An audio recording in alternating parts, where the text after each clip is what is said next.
Muy buenos días a todos. Damos la más cordial bienvenida a todos y todas nuestras asistentes a esta conferencia magistral de la iniciativa Código Vida, agradeciendo primero su presencia y el interés en participar en este espacio académico de actualización y reflexión científica.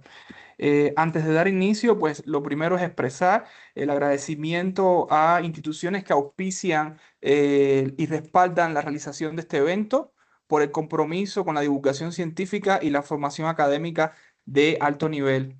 Agradecemos de manera particular a tres protagonistas de esta actividad, sobre todo el Laboratorio de Biología Molecular de la Escuela Superior de Medicina del Instituto Politécnico Nacional, el Colegio de Biólogos de Panamá y el Grupo de Consultores Eureka de Venezuela, cuyo apoyo ha sido fundamental para llevar a cabo esta actividad académica. Extendemos asimismo nuestro reconocimiento a las autoridades académicas, docentes, investigadores, estudiantes y profesionales de la salud que hoy nos acompañan tanto de forma desde la plataforma de Teams como YouTube.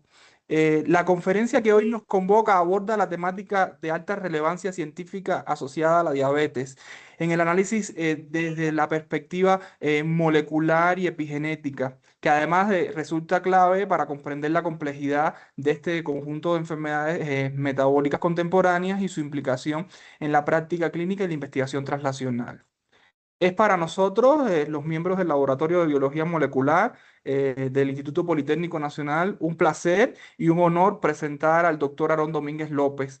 El doctor Aarón Domínguez López es doctor en Biología Molecular y Celular, con formación doctoral en el Instituto de Química de la Universidad Nacional Autónoma de México, la UNAM. Actualmente se desempeña como profesor e investigador de la Escuela Superior del Superior de Medicina del Instituto Politécnico Nacional, y a lo largo de su trayectoria ha ocupado cargos académicos y científicos de alta responsabilidad, como la jefatura del Laboratorio de Investigación en Gastroenterología del Instituto Nacional de Ciencias Médicas y Nutrición Salvador Subirán, así como funciones estratégicas de investigación, vigilancia epidemiológica dentro del sector salud. Su línea de investigación fundamental se centra en la regulación de la expresión génica, con especial énfasis en la epigenética, los transcritos o RNAs no codificantes, la inflamación y el estrés oxidativo, aplicados al estudio de las enfermedades metabólicas complejas.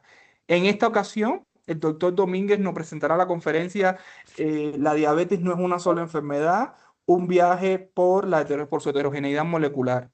Y sin más preámbulos, le cedemos la palabra al doctor Alon Domínguez López, agradeciéndole su disposición para compartir su experiencia y su conocimiento con nosotros. Doctor, sea usted bienvenido. Muchas gracias por tu amable presentación, doctor Alexis. Es para mí un placer poder estar compartiendo con ustedes algo de lo que he hecho a lo largo de mi carrera académica, que es aprender acerca de las enfermedades metabólicas y los conceptos que a nivel molecular las preceden. Las preceden, las mantienen. Y yo creo a lo largo de más de 20 años he tenido la fortuna de estar presentes en diferentes eh, centros de salud, interactuar con médicos especialistas, lo que me ha dado cierta visión sobre estos conceptos y su posible aplicabilidad.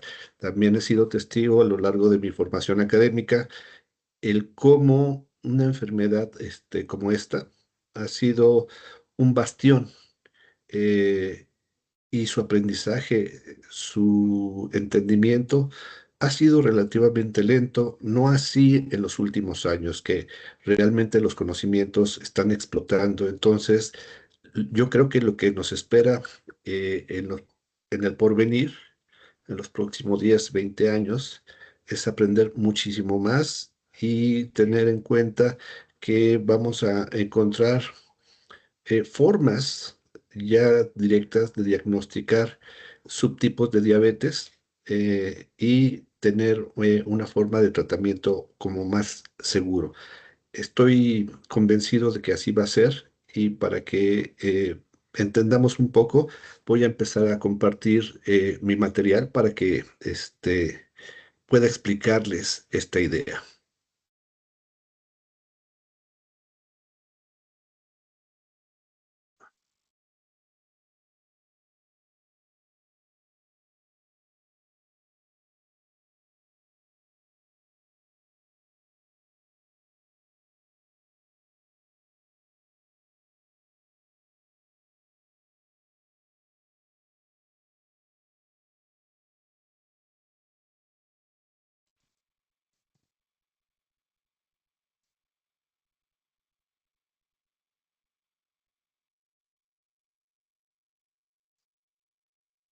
Ahí ya se ve. Sí, doctor, sí se ve. Ok. Bueno, entonces, lo primero que quiero que tengan en mente es que la diabetes, siendo una representante de las enfermedades metabólicas y de la complejidad de las mismas, tiene un fondo heterogéneo y este está íntimamente representado por la interacción molecular que hay en los órganos y tejidos y sus células específicas, eh, para que una alteración en base a la interacción con estímulos ambientales empiece a ver modificaciones que alteren, degraden y presenten el inicio de esta fisiopatología. Entonces, la idea inicial es por qué la diabetes no es una sola enfermedad.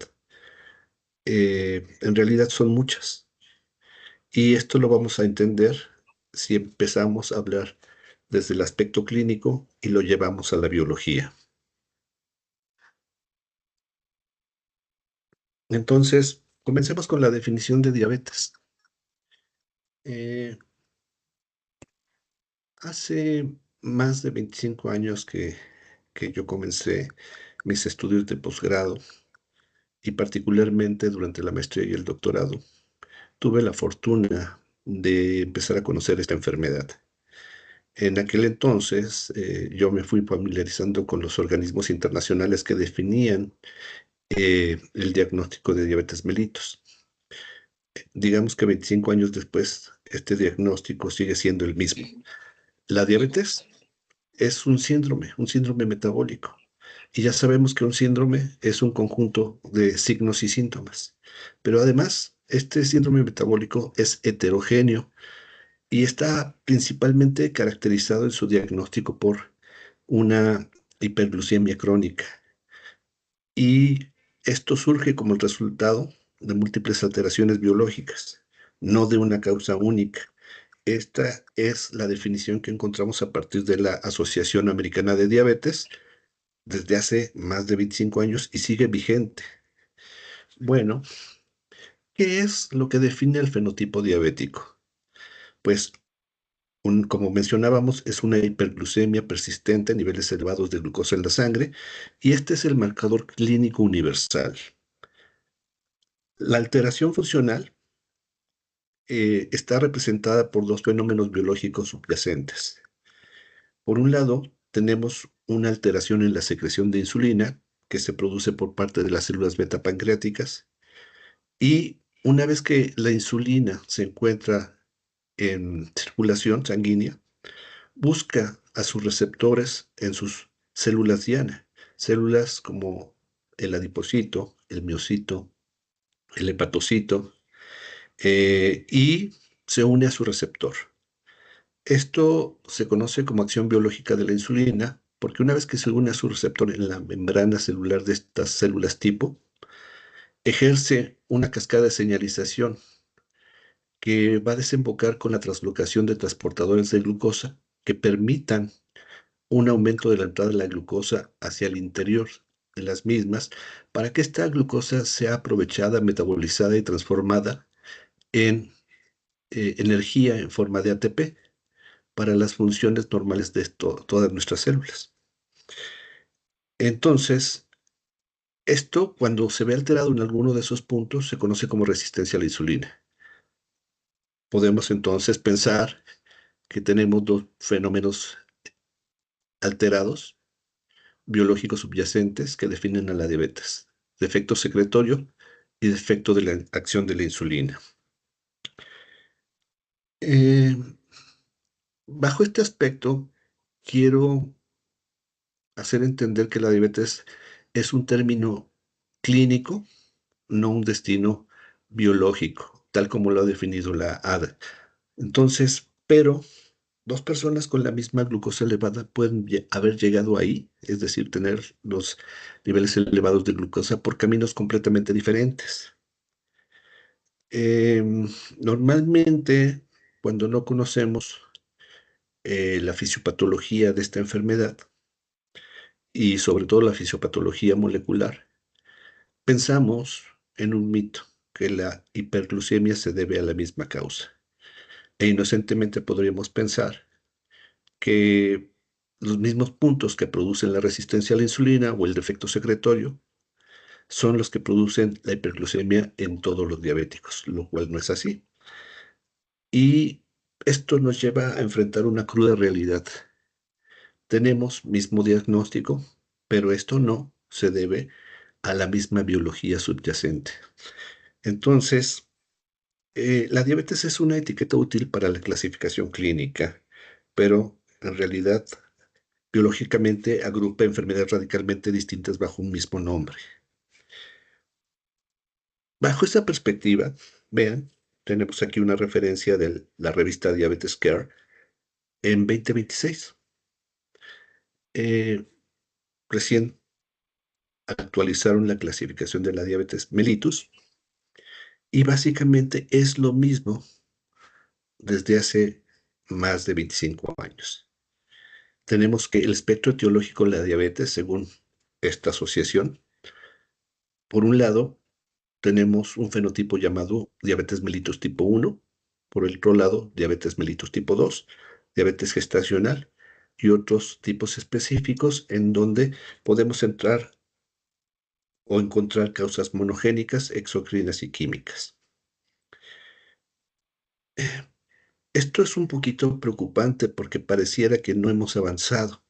Sin embargo, vamos a ver por qué es importante primero el que entendamos cuáles son las causas de esta enfermedad y por qué digo o por qué decimos en la actualidad que no es una sola enfermedad, en realidad son muchos fenotipos de diabetes lo que están englobando la presencia de la hiperglucemia y la disfunción. A nivel mundial, vemos que ya tenemos más de 530 millones de personas que viven actualmente con diabetes en el mundo y el 90% de estos casos corresponden a diabetes tipo 2. Esta pandemia está impulsado por cambios en el estilo de vida con una carga desigual entre regiones. Ahorita vamos a ver qué es eso. Principalmente la diabetes tipo 2 está representada y manifestada en el mundo occidental por el mismo tipo de vida. Si bien la dominancia de la diabetes tipo 2 y de los más de 530 millones de casos globales, la gran mayoría corresponde a este tipo de diabetes, esta enfermedad ya no es una afección marginal, es decir, se presenta por igual en todos los estratos sociales y se ha convertido en un estándar de crisis metabólica global.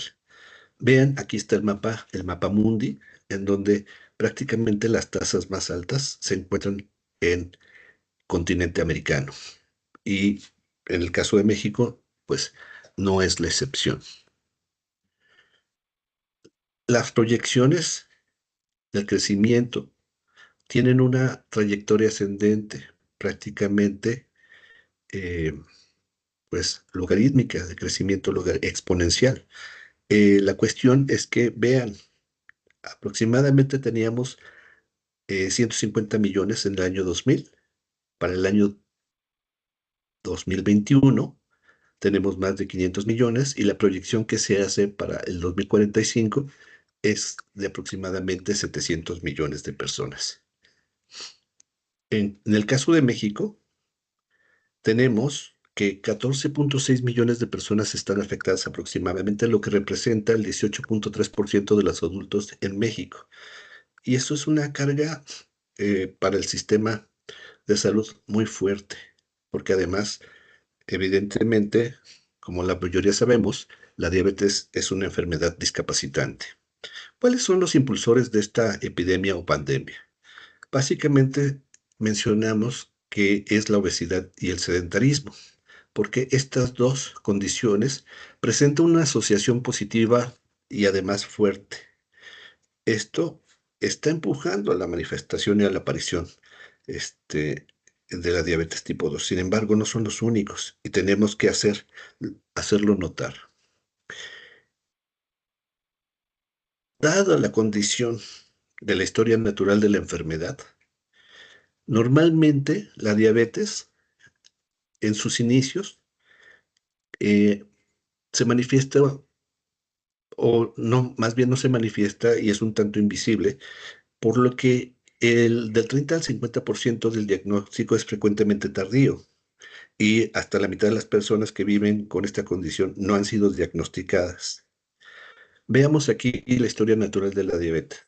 Por un lado tenemos la sensibilidad a la insulina, es elevada en los primeros estadios y estamos hablando que a lo largo del eje de las X tenemos un tiempo aproximado de 10 años. Entonces, si esto lo dividimos en cuatro con estas regiones, estaríamos hablando de aproximadamente cada cuadrante, cada este, columna de 2,5 años. Vean que en los primeros 2,5 años la sensibilidad a la insulina es alta.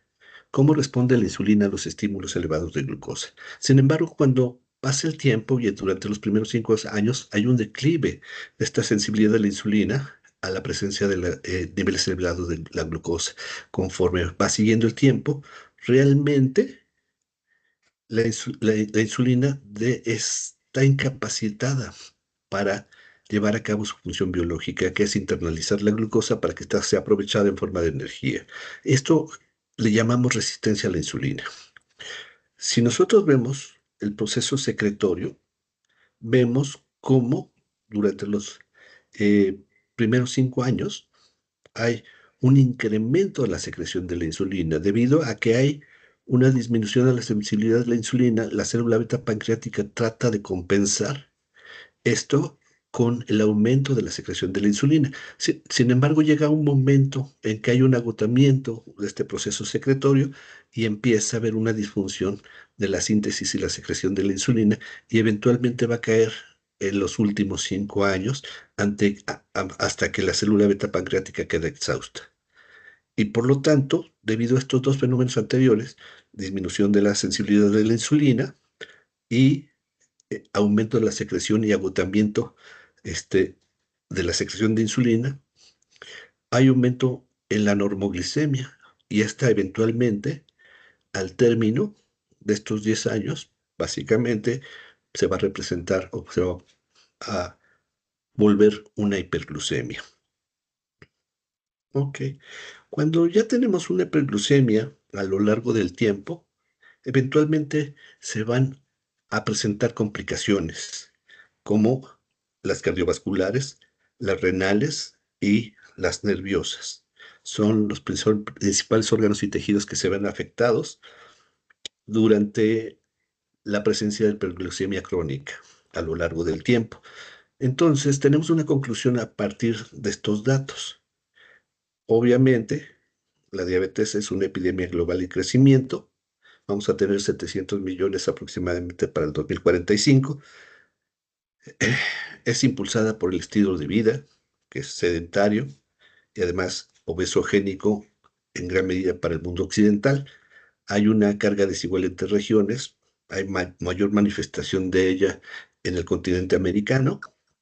Eso no quiere decir que los otros no continentes no vaya creciendo, pero está más manifestada en el continente americano.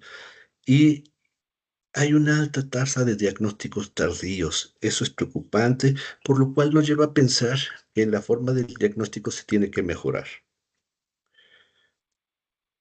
Eh, por lo que se exige, esa necesidad exige un enfoque renovado en prevención y diagnóstico temprano. ¿Qué es lo que nos ha detenido a lo largo de estos 25 años? Que no hemos podido evolucionar en el diagnóstico y la separación de fenotipos. Si estoy diciendo que esto es una enfermedad compleja, poligénica, multifactorial, pues no ha sido fácil visualizarla para los científicos, particularmente en la década de los 60. El famoso genetista James B. Neal este, describió la diabetes mellitus como una pesadilla, como la pesadilla de los genetistas. Y vamos a ver por qué. En este diagrama, si nosotros pudiéramos representar los factores de riesgo, los factores que van a desencadenar la diabetes mellitus mediante diagramas de Venn, vamos a ver lo siguiente. Vamos a ver cuatro componentes específicos que contribuyen a la manifestación de la diabetes tipo 2 y a la hiperglucemia. Por un lado tenemos la susceptibilidad genética, que está representado por variantes de secuencia en nuestro DNA, en nuestros genes, o a lo largo de todo el genoma.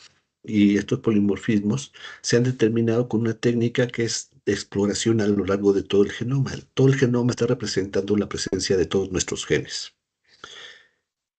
Y cuando se ha hecho este tipo de exploraciones a lo largo del genoma, se han encontrado variantes raras que se han asociado a historias familiares de diabetes tipo 2.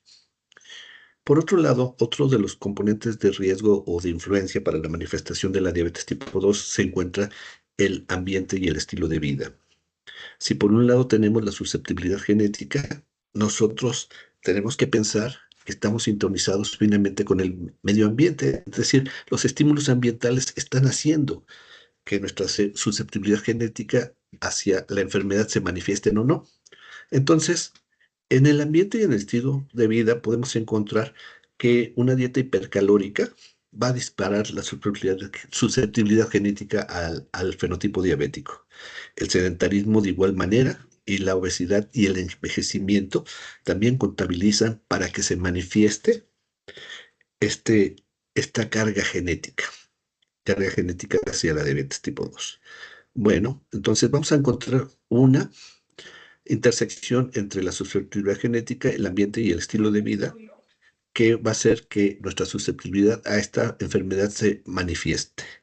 Por otro lado, otro de los factores de riesgo asociados es lo que se conoce como regulación epigenética y programación metabólica. ¿Están escribiendo? En los últimos años, particularmente en la última década, ha habido un boom en la investigación biomédica. Y es que en un principio nosotros pensábamos que la carga genética era un gran determinante para la manifestación de las enfermedades complejas como la diabetes tipo 2. Sin embargo, si la carga genética está representada por variantes de secuencia en nuestro DNA, hay formas de esas variantes de secuencia alteran la expresión de nuestros genes, pero puede que no haya variantes de secuencia y que la expresión de nuestros genes sea alterada de otras formas. Hay moléculas pequeñitas que ayudan a regular la expresión de nuestros genes y sin que haya variantes en la secuencia del DNA. Eso se llama regulación epigenética. Entonces, eh, ya en épocas pasadas, de manera un tanto pueril, un tanto infantil, se hablaba de la teoría de adaptación al medio ambiente. Esta teoría fue representada por un físico, por un biólogo francés llamado Lamarck. El caballero de Lamarck decía que conforme nosotros ejerciéramos una función, nos íbamos a adaptar y evolucionar con respecto a esa función. Por ejemplo, existía el caso de los ancestros de las jirafas. Los ancestros de las jirafas tenían un cuello corto y en un principio, pues se alimentaban de las hojas de los árboles más bajas. Conforme se fue agotando la presencia de esas hojas y esas ramas más bajas en los árboles, solo tenían acceso a la comida los individuos que tuvieran el cuello más largo. Y así progresivamente se iba agotando la disponibilidad del alimento y conforme se ejerciera esta presión de selección, solo iban a quedar de manera progresiva los descendientes con cuello más largo. Entonces, este es un proceso adaptativo que en un principio se creyó un punto de vista infantil y así pasó desapercibido hasta que, digamos, en las últimas décadas empezamos a notar que había algo más que la carga genética y precisamente era la presencia de estas moléculas pequeñitas que regulan la expresión de nuestros genes sin que haya variantes de secuencia o incluyendo variantes de secuencia. A esto le llamamos epigenética. Esto es importantísimo porque actualmente está revolucionando la visión con la cual estudiamos y entendemos la mayoría de las enfermedades, entre ellas esta, la diabetes tipo 2. Por otro lado, encontramos que los diferentes periodos de vida en el ser ¿Ya? humano y en los seres vivos son importantísimos. Hay una teoría que se llama la programación fetal de las enfermedades. Y entonces, cuando el bebé que se está gestando en el seno de una madre recibe estímulos ambientales por parte de la madre, puede que estos estímulos sean deleterios o de riesgo o benéficos. Entonces, durante esta ventana de interacción con esos estímulos ambientales, se puede programar el fenotipo en la vida futura de ese ser humano. Lo que suceda durante el desarrollo embrionario va a ser importantísimo para que se manifieste en la vida temprana, adulta o tardía adulta de un ser humano una enfermedad como la diabetes tipo 2. Entonces, ya tenemos tres factores de riesgo que tenemos que tener en cuenta para la etiología de la diabetes. Por un lado tenemos la susceptibilidad genética, por otro lado tenemos el ambiente, el estilo de vida y por otro lado tenemos la regulación epigenética y programación metabólica. ¿A qué nos lleva esto? A que haya una disfunción de redes fisiológicas y se manifiesta entonces, debido a estos factores, los fenómenos subyacentes al desarrollo de la diabetes. Decíamos en un principio que esos dos fenómenos subyacentes estaban representados por la resistencia a la insulina y por la disfunción de la síntesis de la insulina por parte de las células beta pancreáticas. Sin embargo, no son los únicos defectos realmente subyacentes, presentes o importantes para que se desarrolle la manifestación de la diabetes. Ahora sabemos que tenemos que tomar en cuenta la inflamación crónica sistémica y también tenemos que tomar en cuenta un concepto que se llama disbiosis. Esto está relacionado con nuestra microbiota, en gran medida microbiota gastrointestinal. Eh, Cuando pensamos en el genoma humano, normalmente pensamos en el genoma nuclear que se encuentra en cada una de nuestras células y a veces omitimos el genoma mitocondrial. Y es la suma del genoma nuclear y el genoma mitocondrial que en un inicio decíamos que eso correspondía al genoma humano. Pero nuestro conocimiento de la biología de nosotros, sobre nosotros ha evolucionado y ahora sabemos que tenemos interacciones simbióticas muy importantes. La microbiota que se encuentra en nuestro cuerpo y particularmente la microbiota que se encuentra en nuestro tracto gastrointestinal, en los intestinos y particularmente en el intestino grueso, es importantísima. Eh, Hay una gran cantidad de microorganismos, como lo son las bacterias, las arqueas, que las arqueas son organismos muy parecidos a las bacterias, pero no son bacterias. Tenemos hongos, tenemos virus y tenemos otro tipo de organismos un poquito más complejos que representan esa microbiota. Cuando esta microbiota es abundante y diversa, normalmente esta cantidad y esta diversidad están asociados a un estado de salud. Pero se ha investigado y se ha visto que en la mayoría de las enfermedades, cuando hay una alteración de esta abundancia y esta diversidad, es decir, hay una disminución en ambas, se produce lo que se conoce una disbiosis y esto está directamente correlacionado con la manifestación de las enfermedades. Entonces, es la presencia, ausencia y la diversidad de esta microbiota la que también contabiliza para el fenotipo de una enfermedad compleja como la diabetes mellitus tipo 2.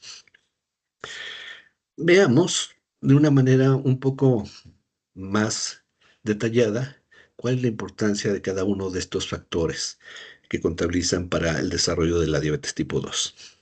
El detonante externo, es decir, estamos hablando del ambiente y del estilo de vida, cómo se ejerce una presión ambiental sobre este sistema, que particularmente pues estamos hablando en primera instancia de la célula beta pancreática y del accionar biológico de la insulina. Entonces, por un lado tenemos que las dietas hipercalóricas, que están representadas por una ingesta excesiva de energía que sobrepasa la capacidad de almacenamiento y el metabolismo, contabilizan de gran manera.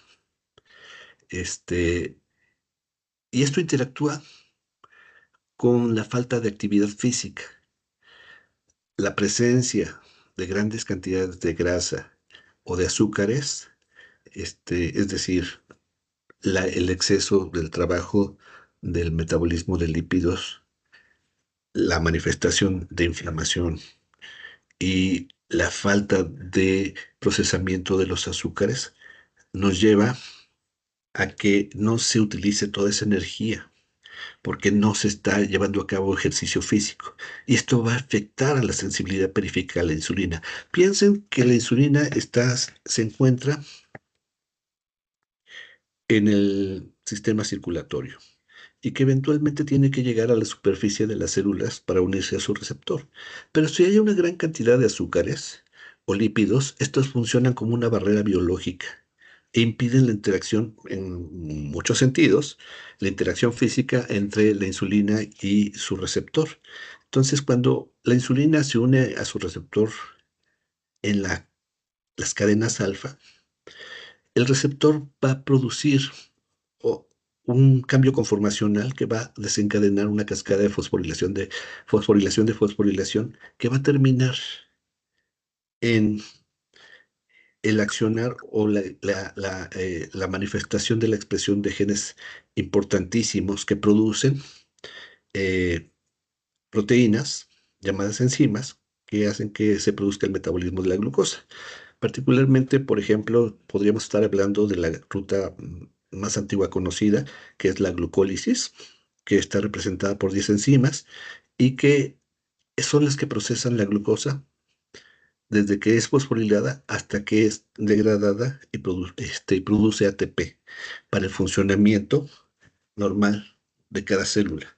Bueno, fíjense que en el fenotipo de obesidad, el exceso de tejido adiposo actúa como un órgano endocrino disfuncional. Cuando hay aumento del número de adipocitos o cuando hay hipertrofia de los mismos, estos van a secretar en exceso adipocitocinas. Estas normalmente funcionan en gran medida como proinflamatorios y van a estimular la expresión de genes netamente inflamatorios y de genes antiinflamatorios. Eventualmente, ante esta actividad aumentada de estas adipocitocinas, va a haber un desequilibrio entre la actividad inflamatoria y antiinflamatoria y va a dañar el accionar de estos mecanismos fisiológico-moleculares, particularmente lo que se conoce como la cascada de translocación de transportadores de glucosa y lo que está netamente asociado a la resistencia a la insulina. También el deterioro de nuestras células, que está emparejado a lo que se conoce como envejecimiento, contabiliza. Si una célula, como la célula beta pancreática, o un adipocito, o un hepatocito, o una célula muscular, se le exige en demasía o en su funcionamiento, porque hay exceso de lípidos o glucosa, esto eventualmente, esta demanda elevada del accionar de todos estos tipos celulares específicos, va a hacer que se agoten estas células y que aceleren su envejecimiento y que eventualmente las células que tienen que reemplazarlas no sea tan efectivo ese reemplazo. Y entonces va a haber un declive en tejido y en los órganos. Eventualmente, esto se conoce como senescencia celular o envejecimiento. Y eso contabiliza también para la disfunción que hace que aparezcan enfermedades como la diabetes tipo 2. Bueno, entonces tenemos que también tener en cuenta que hay una memoria celular y que esta memoria celular está en gran medida eh, representada por la regulación epigenética y programación. Miren, se supondría o se sobreentendería que durante nuestro periodo de vida, desde que somos concebidos por la unión de un espermatozoide y un óvulo, y que se empieza a generar la célula huevo cigoto y hay un desarrollo embrionario, pues a partir de ahí, hasta que llegamos a nuestra vida adulta y fallecemos, pues habría una interacción con el medio ambiente, lo cual contabilizaría para que hubiera efectos benéficos o dañinos. Y si hubiera un desbalance entre los efectos eh, ambientales, protectores o dañinos, pues podría manifestarse una enfermedad. Pero hay algo más que hemos aprendido en las últimas décadas y es precisamente la parte epigenética. Nosotros podríamos decir que somos el resultado de nuestra interacción con el medio ambiente. Podríamos decir que somos resultado de lo que comemos, del ejercicio que hacemos, de nues- nuestros cuidados al dormir.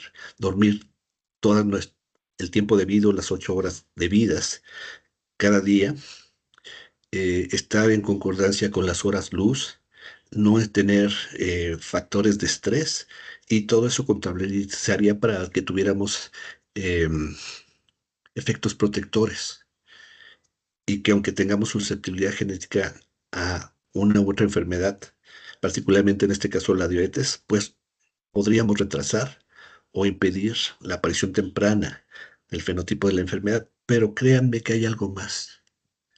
Nosotros no nada más somos resultado de nuestra interacción con el medio ambiente durante nuestro periodo de vida. Nosotros también somos el resultado de lo que hicieron o dejaron de hacer nuestros abuelos, nuestros papás. Y eso se conoce como herencia epigenética transgeneracional. Resulta que si nuestros abuelos tuvieron periodos de hambre, periodos de inanición, falta de ejercicio, estrés, sedentarismo, en todos los sentidos, todo eso va a generar una memoria epigenética. Particularmente se va a transmitir a través de las células germinales y se va a comunicar a la descendencia. Esto se ha visto claramente que de los abuelos a los papás y a los hijos se puede transmitir. Entonces, si nuestros abuelos manifestaron en gran medida tal o cual enfermedad, y en este caso la diabetes tipo 2, nosotros vamos a tener una memoria, una herencia epigenética para el desarrollo de esta enfermedad. No solo es el hecho de que veamos metabolitos, que son bien importantes, en el sentido de aprender qué es la regulación epigenética, han aparecido también en los últimos años moléculas bien importantes y se conocen como RNAs no codificantes. De hecho, recientemente ganaron el premio Nobel por la descripción de unos tipos particulares de estos RNAs no codificantes que se conocen con el nombre de microRNAs. Eh, en el año 2000, particularmente en el 2013, publicó la secuencia del genoma humano y ingenuamente pensábamos que determinando la secuencia de todos nuestros genes a lo largo de todo nuestro genoma, íbamos a entender cuáles eran las instrucciones para que nuestros genes produjeran eventualmente proteínas que mantuvieran un estado de salud o si había algo en la alteración de la secuencia que manifestara las enfermedades.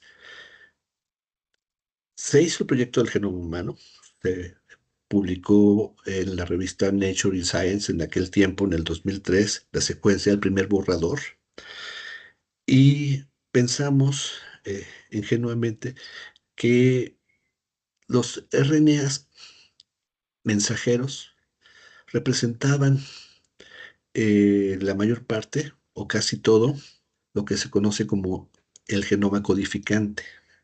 Es decir, las proteínas que son resultado de la traducción del RNA mensajero a polipéptidos y eventualmente a proteínas son las trabajadoras, las que efectúan todo el funcionamiento necesario en una célula. Sin embargo, no son las únicas. Aproximadamente, decíamos, un porcentaje pequeñito de todo el genoma está representado por RNA mensajeros y todo lo demás no codifica para nada. En aquellos años, a principios de la década de los 2000, decíamos que eso era DNA basura. Ahora sabemos que no es así. La mayor parte del genoma está codificando para genes pequeñitos, está representado por genes pequeñitos que codifican para RNAs que coadyuvan y regulan la expresión de nuestros genes. Entonces, todos estos son RNAs no codificantes que apenas estamos aprendiendo cuál es su cantidad, cuál es su diversidad, cuáles son sus funciones, porque inclusive su clasificación está mal hecha hasta la actualidad. Decimos RNAs no codificantes cuando en realidad hay varios que sí codifican para polipéptidos pequeñitos y todas estas moléculas ayudan a regular la expresión de nuestros genes. Entonces, la complejidad con que funciona desde su código genético una célula es enorme. La complejidad se ha agrandado. Y ahora, déjenme decirles que aquí es donde está el punto de inflexión de entender esa complejidad. Hace unos momentos yo estaba hablando de la microbiota gastrointestinal eh, y cómo esta influencia. Nosotros hemos aprendido que hay una relación simbiótica con esta microbiota gastrointestinal y que esta interacción es importantísima cuando hay una disminución en la cantidad y en la diversidad de esta microbiota, pues se asocia con la manifestación de enfermedades. Déjenme decirles que ha aparecido un concepto que se conoce con el nombre de holobiontes. Nosotros somos holobiontes, somos un superorganismo, es decir, dependemos de la interacción con esa microbiota y actualmente vemos a esa microbiota como un órgano más de nosotros, sin el cual este, vamos a tener muchas alteraciones y probablemente nuestro periodo de vida se reduzca drásticamente. Resulta que ahora vemos esa microbiota como si fuera un órgano más de nosotros. Es decir, si nos quitan un riñón o parte del páncreas o parte del hígado, pues nos vamos a ver afectados en nuestro funcionamiento normal. Sin embargo, este, hemos visto perfectamente cuando quitamos la microbiota por experimentos, cómo se manifiestan muchas alteraciones, desde que hay un corazón con hipertrofia, un hígado con hipertrofia o disfunción, no hay un buen funcionamiento del sistema inmunológico, particularmente, por ejemplo, dentro del tracto digestivo, a lo largo de todo el intestino se encuentran las famosas placas de Peyer, donde se activa gran parte de nuestro sistema inmunológico. Cuando no hay microbiota, no existen placas de Peyer.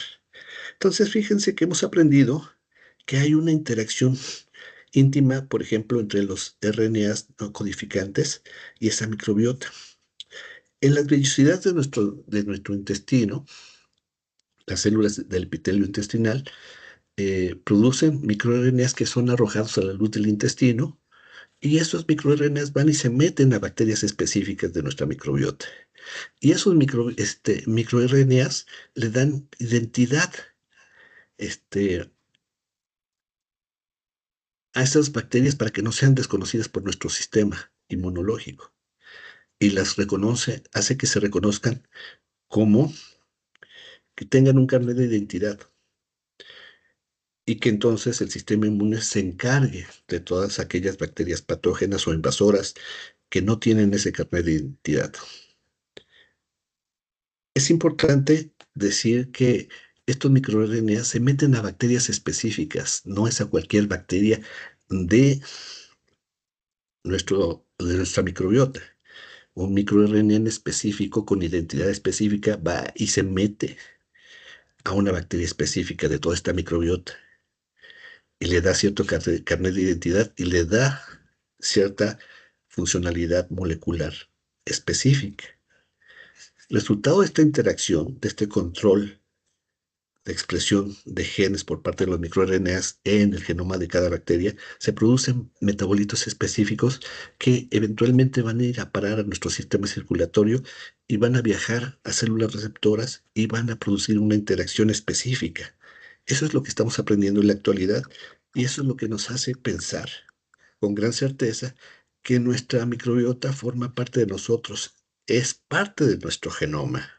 Por lo tanto, el genoma humano actualmente ya no se visualiza como el genoma nuclear y el genoma mitocondrial, sino para pensar que debemos integrar el genoma de toda esa microbiota como parte de nuestro genoma porque somos un superorganismo.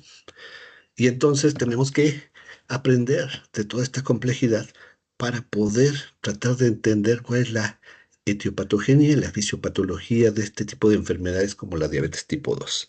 Y para no complicar todavía más las cosas, tenemos que aprender de las diferentes fases de nuestra vida, qué es lo que pasa desde que somos concebidos, durante todo el desarrollo embrionario, durante las primeras épocas de vida del infante, particularmente el primero y el segundo año de vida, y ya cuando hay una infancia, y otra cosa será cuando seamos adolescentes, y otra cosa totalmente distinta en la regulación de nuestra expresión de nuestros genes y la interacción con el medio ambiente, cuando seamos jóvenes adultos o cuando seamos ancianos.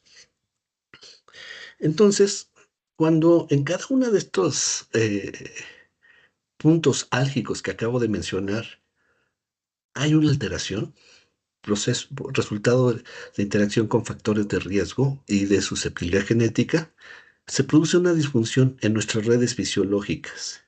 Hay una ruptura de ese equilibrio que llamamos homeostasis.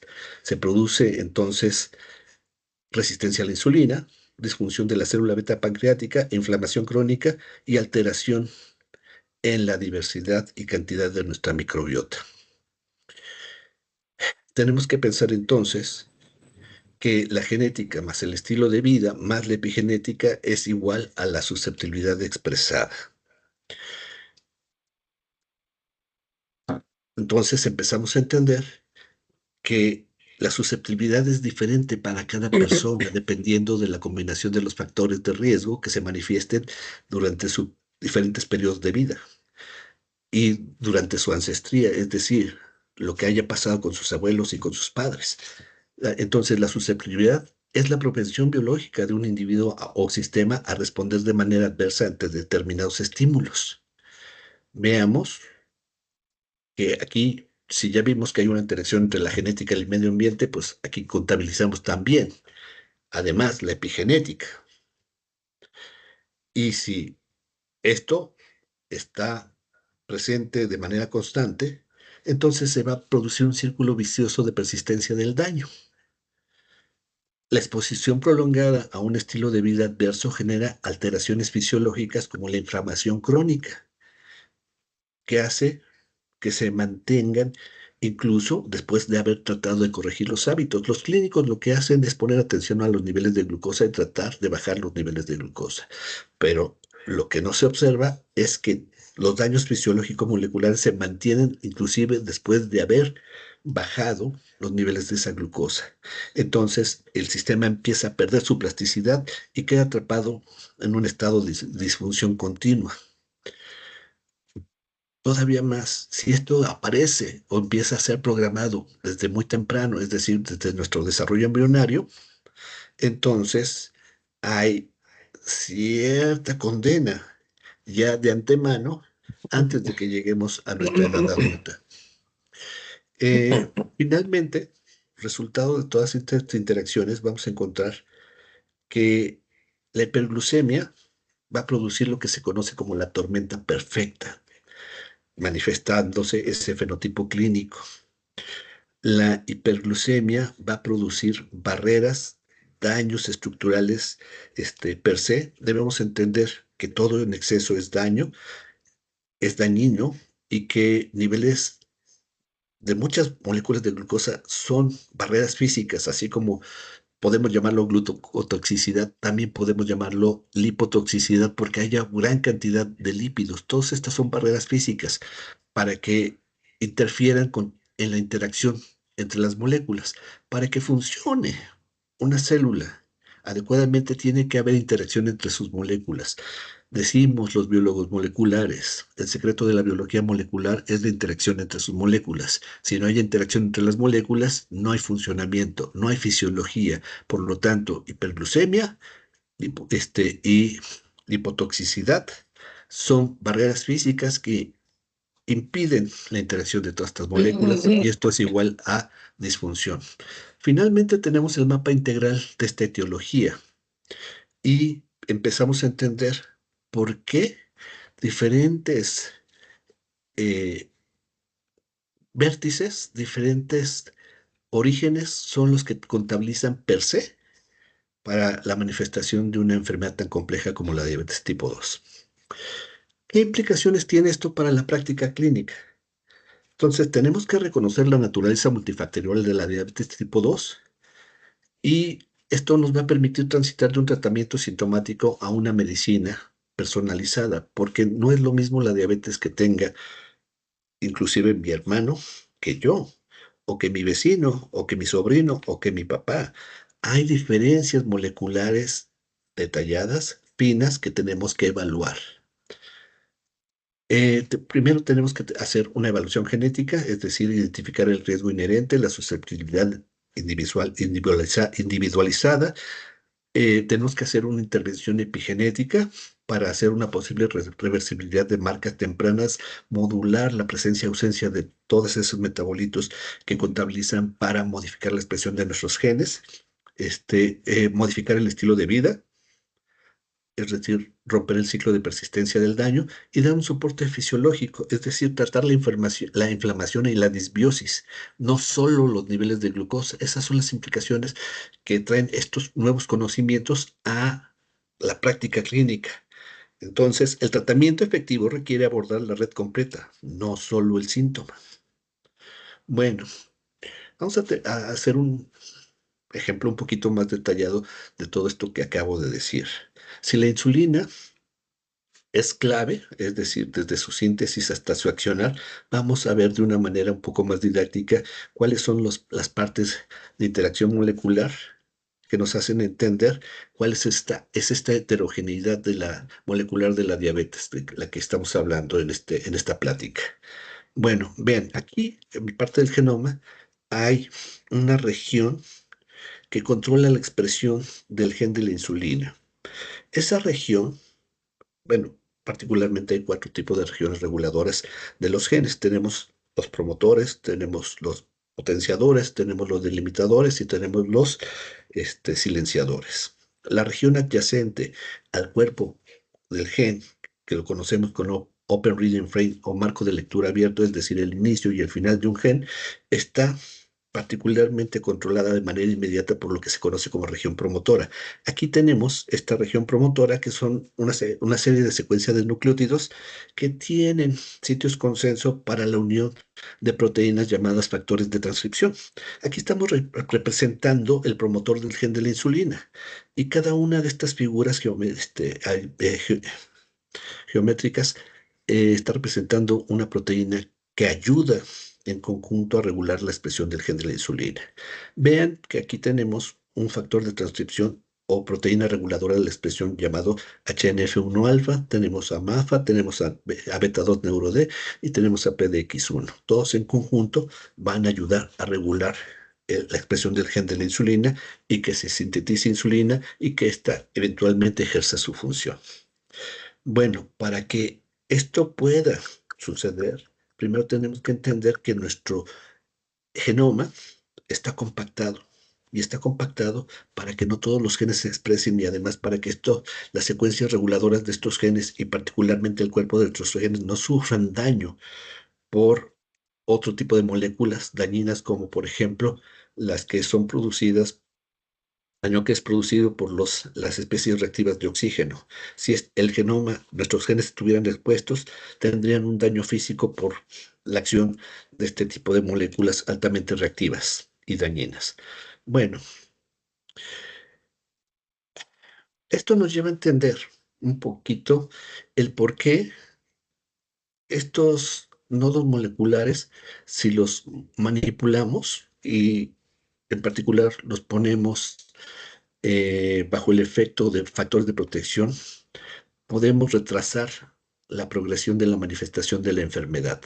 Entonces, hay caminos diferentes. Si hubiera manifestación de factores dañinos, entonces más temprano que tarde se manifestaría la enfermedad. Si nosotros pudiéramos presentar esos factores o favorecer esos factores protectivos, muy particularmente retardaríamos o evitaríamos la manifestación de la enfermedad. Es decir, el desenlace para la mayoría de las personas no es que sea inevitable, es que se puede trabajar. Veamos pues entonces cómo es esto. ¿Cuáles serían los nodos importantes? Ya saben ustedes que la maquinaria de expresión de nuestros genes se debe a la presencia de un complejo proteico llamado polimerasa 2 y que esto va a generar transcritos llamados RNAs mensajeros.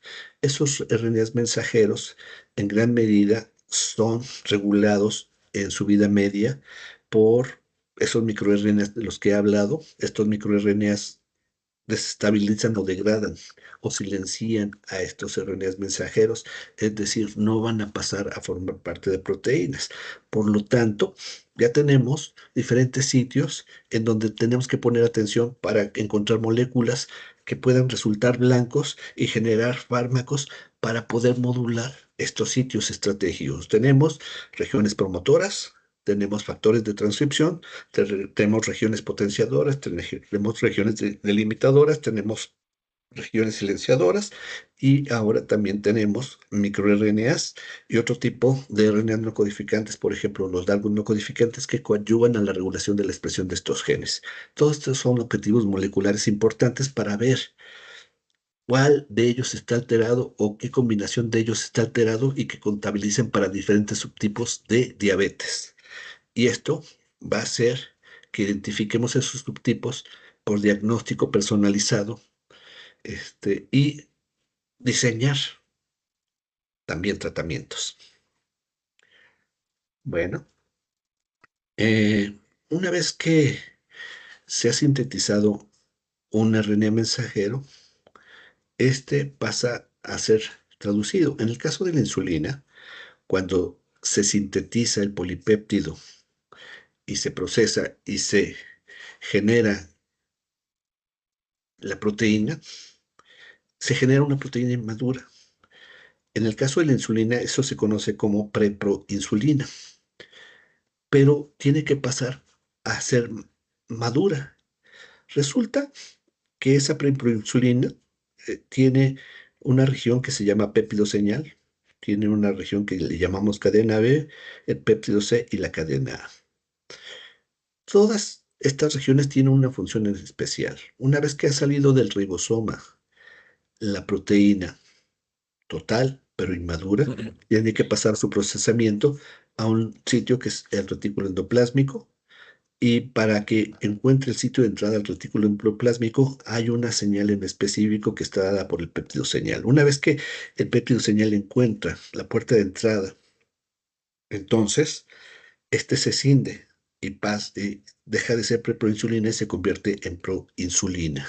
Una vez dentro del retículo endoplásmico, empieza a sufrir modificaciones posttraduccionales que producen plegamiento en el resto de las cadenas, la cadena llamada proinsulina, y entonces a través de puentes disulfuro empieza a entrar a su forma madura. Ese es el primer estadio que sufre el proceso de maduración de la insulina después de que ha sido sintetizada y que empieza a encontrar su estructura tridimensional funcional. Una vez que ha pasado por el retículo endoplásmico, tiene que viajar también a otro sitio específico llamado aparato de Golgi. Ahí es donde va a ser empaquetada esa preinsulina. Una vez que se forman vesículas que en su interior contienen esa proinsulina, esos gránulos siguen siendo inmaduros. Se forma la madurez, es decir, la insulina madura una vez que esa preinsulina vuelve a ser cortada, vuelve a ser escindida. Y entonces ahora se va a formar como parte de por parte de ese corte lo que conocemos como péptido C y la insulina. Y dentro de los gránulos maduros que se almacenan en el citoplasma de las células beta pancreáticas, existen esos péptidos y esas insulinas. Esos han sido patrones muy importantes de referencia para la evaluación clínica. ¿Por qué?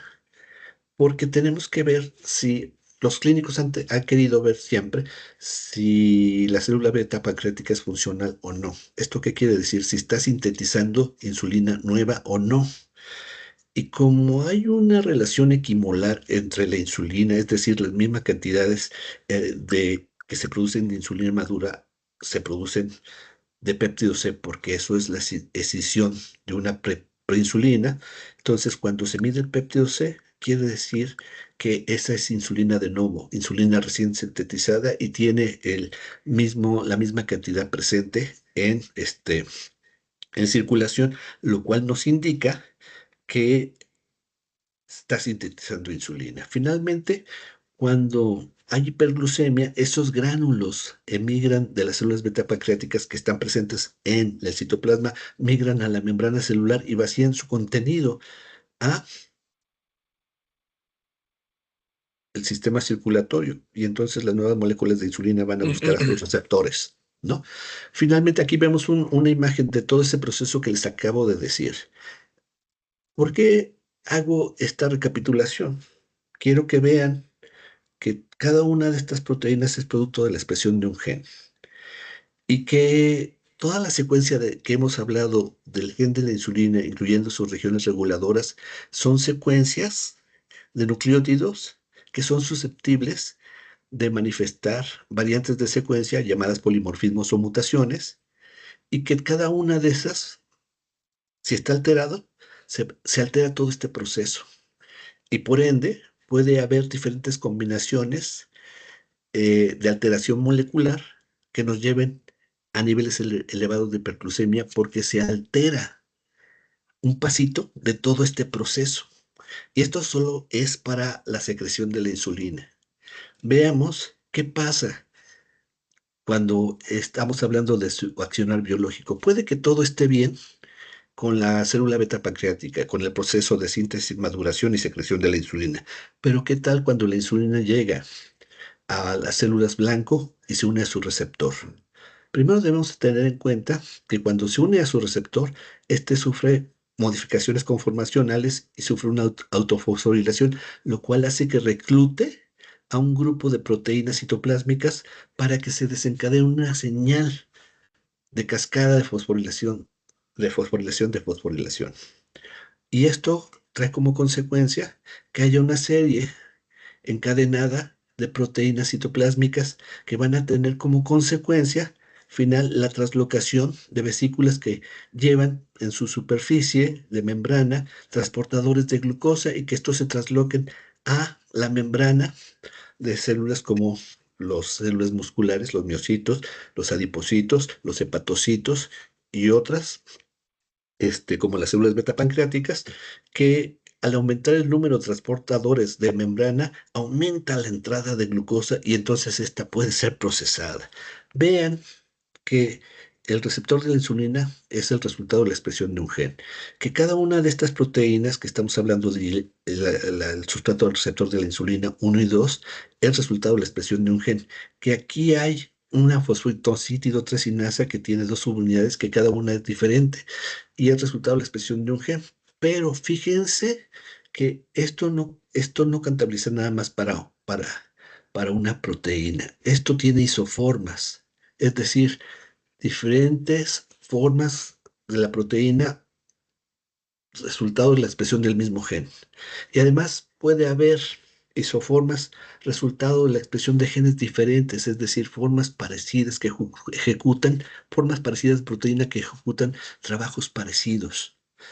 Entonces, si vemos aquí una proteína, esto es un blanco susceptible de tener modificaciones genéticas que hagan que no funcione adecuadamente. Y no solo modificaciones genéticas, modificaciones epigenéticas que también hagan que no se presente adecuadamente o que no funcione adecuadamente este blanco molecular o cada uno de estos. Y entonces se va haciendo más grande los blancos moleculares que pueden estar afectados y además en una persona puede estar afectado este, pero en otra este, pero en otra este, y además en diferentes combinaciones con diferente efecto, con diferente manifestación, lo que repercute en el grado de gravedad, si es una diabetes leve, si es una diabetes moderada o si es una diabetes grave, debido a que hay diferentes combinaciones en la cantidad y en cada uno de estos blancos moleculares, en cada uno de estos mecanismos que hace que funcione la, en su trabajo particular la insulina, que es transformar a la glucosa en forma de energía, particularmente en forma de ATP, para que trabaje la célula. Ese es el combustible de la célula, el ATP. Bueno, la alteración en cada uno de esos puntos y estas combinaciones nos va a producir una hiperglucemia persistente. Ahora entendemos por qué, aunque es el mismo resultado, es decir, niveles elevados de glucosa, los orígenes son distintos y por lo tanto, si los orígenes y las combinaciones de todos esos blancos moleculares son distintos, ya entendemos o empezamos a entender por qué hay diferentes tipos de diabetes y decimos que la diabetes no es una sola, sino muchos tipos de enfermedades debido a su origen alterado en sus blancos moleculares de inicio del trabajo de las células especializadas. Un ejemplo bien interesante para entender esto, decíamos al principio de esta plática que James Neal, un genetista muy famoso en la década de los 60, decía que eh, la diabetes tipo 2 era la pesadilla de los genetistas. Después de la explicación que les acabo de dar del funcionamiento de la síntesis y secreción de la insulina, del funcionamiento biológico de la insulina cuando se une a su receptor y que hay resistencia a la insulina, empezamos a entender por qué no encontraban un patrón de herencia claro los genetistas en esa época.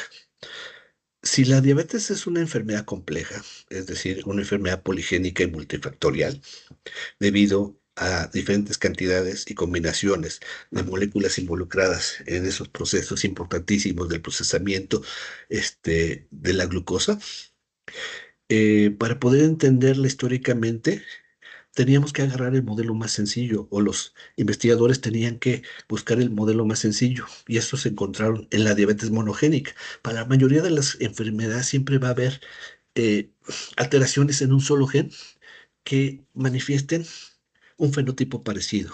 Y en el caso de la diabetes tipo 2 no fue la excepción. Se encontró un tipo de diabetes llamado diabetes tipo MODY. Eso quiere decir Maturity Onset Diabetes of the Young. Y la alteración en un solo gen produce el fenotipo diabético parecido a la diabetes tipo 2 del adulto. MODY quiere decir diabetes de aparición en el joven parecida a la diabetes del adulto.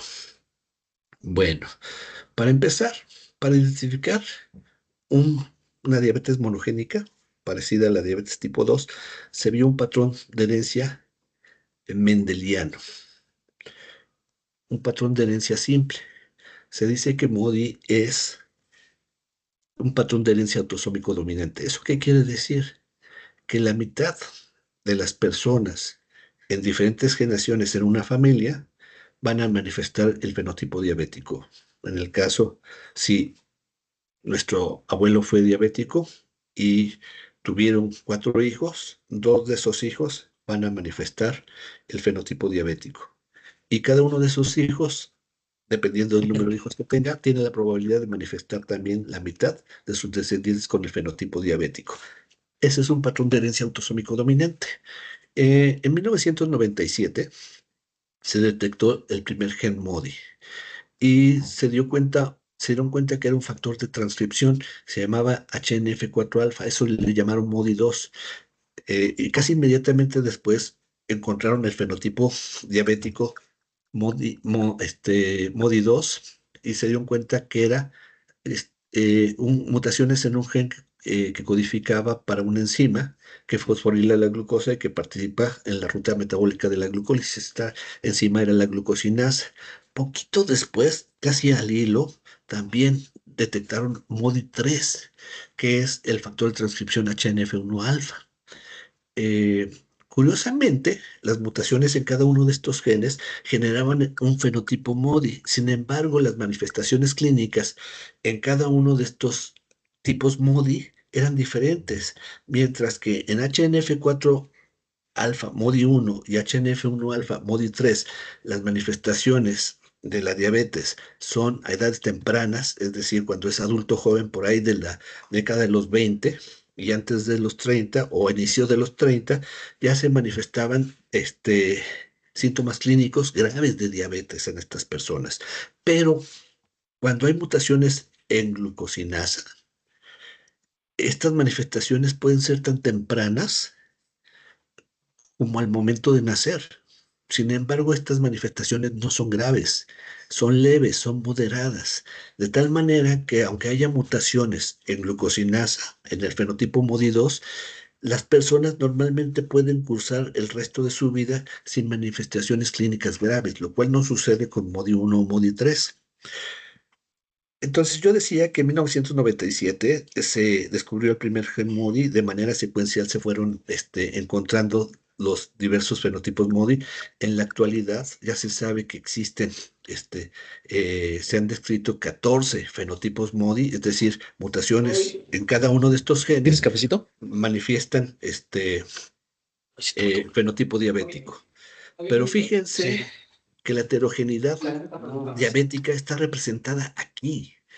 Vean que no va a ser lo mismo para cada uno de estos fenotipos diabéticos las manifestaciones clínicas y que solo para algunos hay una alta carga de manifestación de fenotipos y los otros que se han descrito son raros. Por eso están manifestados aquí en tamaños diferentes, por la importancia de manifestación en el número de casos que han sido detectados en el mundo entero. Entonces, fíjense que es bien curioso. Cuando vimos que un punto, un nodo central era la síntesis, la expresión del gen de la insulina, su síntesis y su secreción, empezamos a estudiar o se empezaron a estudiar durante los años 2000 y más adelante de manera subsecuente las regiones reguladoras, en particular la región promotora. Y curiosamente nos dimos cuenta, se dieron cuenta que los factores de transcripción que representaban per se para un fenotipo diabético, MODY, eran factores que regulaban la expresión del gen de la insulina y que todos juntos contabilizaban cuando están normales para que funcionara bien la expresión del gen y que no hubiera ninguna disfunción. Pero cuando uno solo está mutado en su gen, se produce un factor de transcripción alterado y se altera toda esta cadenita que regula la expresión del gen de la insulina, y no solo del gen de la insulina. Varios de estos contabilizan para genes clave en el metabolismo de la glucosa, para muchos de esos genes que contabilizan para cada una de las 10 enzimas que lleva la ruta de la glucólisis, o para el mismo receptor de la insulina, o para otras enzimas clave como los receptores del sustrato del gen de insulina. Entonces, los factores de transcripción han resultado claves en variantes de secuencia que contabilizan para mutaciones que van a tarde o temprano generar un fenotipo diabético. Aquí vemos la complejidad de lo que les estoy diciendo y una representación a manera de resumen de lo que hemos aprendido en la actualidad para que haya una diversidad de fenotipos diabéticos. Nosotros tenemos nuestro genoma compactado. Esto es la cromatina en estado cerrado, cuando está compactada y se dice que es una heterocromatina, no se puede expresar un gen. Para que se pueda expresar un gen, esto tiene que estar descompactado, todas las proteínas que están aquí se tienen que liberar y dejar abierto el DNA para que en el DNA lleguen factores de transcripción para un gen determinado y se unen a sus sitios consenso, a sus elementos de respuesta. Cuando están juntos todas estas diferentes combinaciones de factores de transcripción es cuando se puede expresar un gen. Vean, aquí están los genes MODI que controlan la expresión del gen de la insulina en su región promotora. Pero fíjense que la expresión muchas veces no es única, es mucho más compleja. Cuando pasa por aquí la polimerasa y pasa por el open reading frame del gen de la insulina, es decir, de su inicio hasta su final, donde está la región 5' UTR y la región 3' UTR, las regiones no traducidas que definen cuál es el inicio y cuál es la parte final del gen de la insulina. Este, entonces, va a pasar por aquí la polimerasa y va a generar un RNA mensajero que eventualmente va a pasar por el ribosoma y va a generar la proteína en cuestión. Pero no crean que cuando llega a la parte final del gen de la insulina se detiene la polimerasa. No, hay un gen pegadito a ella que se llama el sustrato perdón, el factor de crecimiento parecido a la insulina, el factor de crecimiento 2 parecido a la insulina, que además la insulina, la polimerasa se sigue y también lo expresa, hace que se genere un RNA, pero este IGF-2, este INS-IF2, no es un transcrito que codifica para una proteína, es un largo no codificante que se está expresando al mismo tiempo que se está generando el gen de la insulina y que este largo no codificante se conoce como un antisentido que va a estabilizar todo este proceso para que se lleve a cabo. Y no solo eso, una vez que se genera el transcrito del gen de la insulina, es decir, el RNA mensajero del gen de la insulina, todavía hay control epigenético. En la actualidad ya sabemos que este control epigenético está dado por varios tipos específicos de microRNAs y ya sabemos que los microRNAs en gran medida silencian o destruyen al mensajero. Pero no solo eso, se han descubierto una serie de proteínas que se conocen como complejo metil 6-adenosina, que además esta marca epigenética, que es un grupo metilo, metil 6-adenosina, es el más abundante en los eucariotas, en la mayoría de los seres vivos. Hay muchas más marcas epigenéticas, pero esta es la que actualmente es más se sabe que es más abundante y ha llamado más la atención. Entonces, la metilación, la posición 6 de la adenosina, es importante para los RNAs mensajeros, para otro tipo de RNAs, dado un conjunto enorme de proteínas que ejercen tres tipos de funciones básicas, que son metiladoras, desmetiladoras y lectoras. Todo esto para estabilizar y controlar la expresión de un RNA mensajero. Fíjense que dentro de todo este complejo que estamos hablando de más de 32 proteínas que se han descrito en la actualidad, sobresale una desmetilasa y se llama FTO. Esto quiere decir Fat Obesity o Fat Mass Obesity. Este es esta proteína es producto de la expresión de un gen que ha sido el más asociado al fenotipo obeso. Oh, qué interesante. Como que una proteína cuyas variantes de secuencia o mutaciones han sido asociadas al fenotipo obeso también puede participar en el control de la expresión del gen de la insulina y no solo eso, contabilizar como un blanco interesante para la generación de la diabetes tipo 2.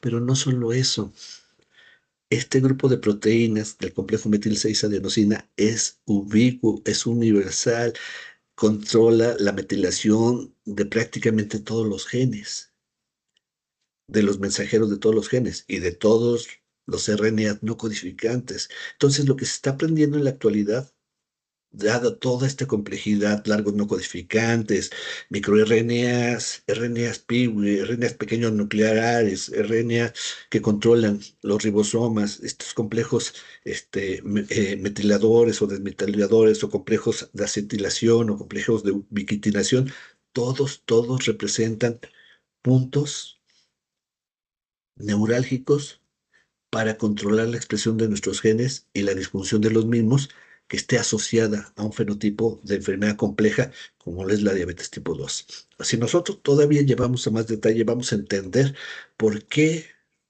por ejemplo, los factores de transcripción son importantísimos en estudiar la fisiología molecular de una enfermedad como la diabetes.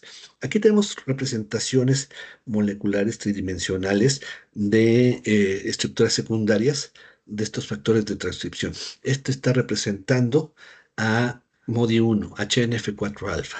HNF4-alfa quiere decir factor nuclear de hepatocitos porque son muy abundantes en su expresión en el hígado, pero no solo están en el hígado, están en, por ejemplo, en el páncreas, están en otros tejidos, por ejemplo, en el tejido sanguíneo, y otros en menor medida, dependiendo de su especificidad. Hay que entender que cada uno de estos genes tiene isoformas, y esas isoformas no son iguales, y esas isoformas se manifiestan en cada célula tipo, dependiendo de los estímulos ambientales, y ejercen una función particular, una función más, una isoforma más larga o una isoforma de tamaño mediano o una isoforma chiquita, pero que representen al mismo HNF4 alfa con funciones específicas dependiendo de las demandas o de los estímulos ambientales específicos en cada órgano, en cada célula tipo. Bueno, aquí tenemos la presentación de un monómero de ese HNF4 alfa. Los factores de transcripción tienen diferentes dominios de residuos de aminoácidos que tienen funciones diferentes. Por ejemplo, esta parte está representando la unión al DNA. En forma pueden ser de cabeza de tenedor, de dedos de zinc, de cremalleras de leucina, etcétera. Cada factor de transcripción tiene diferentes formas de dominios de unión al DNA que van a unirse a elementos de respuesta, es decir, secuencias de nucleótidos que representan de 5 a 8 en las regiones promotoras de cada gen y que dan instrucciones específicas para que ese dominio de unión en específico de ese factor de transcripción se pegue ahí y no en otro lado, y que además haya combinaciones de diferentes factores de transcripción, cada uno en su sitio, dependiendo del estímulo ambiental específico, lo que va a representar diferentes formas de expresión del mismo gen, es decir, con qué diferentes frecuencias se expresa un gen, su transcrito a un estímulo determinado, con qué intensidad, ajá, y con qué duración. Son tres tipos de manifestaciones en la expresión de un gen: duración, frecuencia e intensidad. Y eso está dado por las características de todo lo que estoy diciendo. Entonces, fíjense que todo esto está codificado por diferentes regiones, por diferentes exones dentro del open frame de un exón. Si hay mutaciones o hay marcas epigenéticas, esto no va a funcionar bien. No se va a pegar el dominio de unión a su región específico en la región promotora de un gen. Pero esto no solo puede estar alterado en el gen y representar un dominio funcional alterado.